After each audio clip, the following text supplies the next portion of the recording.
বন্ধু, আপনিও যদি আমার মতো ভিআই সিম ইউজার হয়ে থাকেন তবে আজকের এই ভিডিওটা আপনার জন্যে। এখন কিন্তু ভিআই দিচ্ছে 2 GB ডেটা একদমই বিনামূল্যে। সেজন্য আপনার কোথাও টাকা পে করতে হবে না, শুধু আপনার সেই 2 GB ডেটা ক্লেম করে নিতে হবে। তো কীভাবে সেই 2 GB ডেটা আপনি ক্লেম করবেন সেটি আজকের এই ভিডিওটায় আমি আপনাদের শেখাতে চলেছি।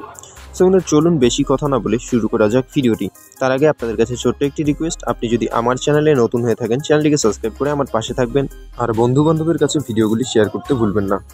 ডেটা ক্লেম করার জন্য আমাদের সবার প্রথমে ভিআই অ্যাপ্লিকেশনটি ডাউনলোড করে নিতে হবে। এটি আপনি প্লে স্টোরে চলে এসে ভিআই লিখে সার্চ করবেন, তারপরে আপনি কিন্তু এই অ্যাপ্লিকেশনটি পেয়ে যাবেন। এখান থেকে আপনি সরাসরি ইনস্টল করে ওপেন করে নিন। সো আমিও ওপেন করে নিচ্ছি। সো ভিআই অ্যাপ্লিকেশনটি ওপেন করে নেওয়ার পরে আপনি যদি প্রথমবার ইউজ করছেন তবে আপনার মোবাইল নাম্বার দিয়ে এখানটাতে ভেরিফাই করে নিতে হবে। তারপরে এখানটাতে আপনি প্রথমেই একটি ইন্টারফেস পেয়ে যাবেন যেটি হোম স্ক্রিন বলে। সো ভিআই অ্যাপসের হোম স্ক্রিনেই আপনি অপশানটি পেয়ে যাবেন।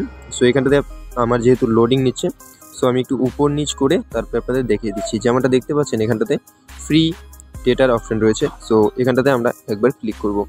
ফ্রি 1 GB লেখা রয়েছে। সো এখানটাতে ক্লিক করব। এখানটাতে ক্লিক করার পরে আমাদের সামনে দেখতে পাচ্ছেন দুবার কিন্তু আমরা 1 GB করে ক্লেম করে নিতে পারবো। সো আপনি যখন ইচ্ছে এই 2 GB ডেটা কিন্তু ক্লেম করে নিতে পারেন। দেখতেই পাচ্ছেন আমার কিন্তু ডেটাটি ক্লেম হয়ে গেছে। এভাবে আপনি যে কোনো সময় 2 GB ডেটা ক্লেম করে নিতে পারেন আপনার যখন ডেটার প্রয়োজন পড়বে তখনই। আশা করব ভিডিওটি দেখে আপনার হেল্প হয়েছে। ভিডিওটি দেখে একটু হেল্প হয়ে থাকলে লাইক কমেন্ট শেয়ার করবেন। ভিডিওটি সম্পূর্ণটা দেখার জন্য অসংখ্য ধন্যবাদ।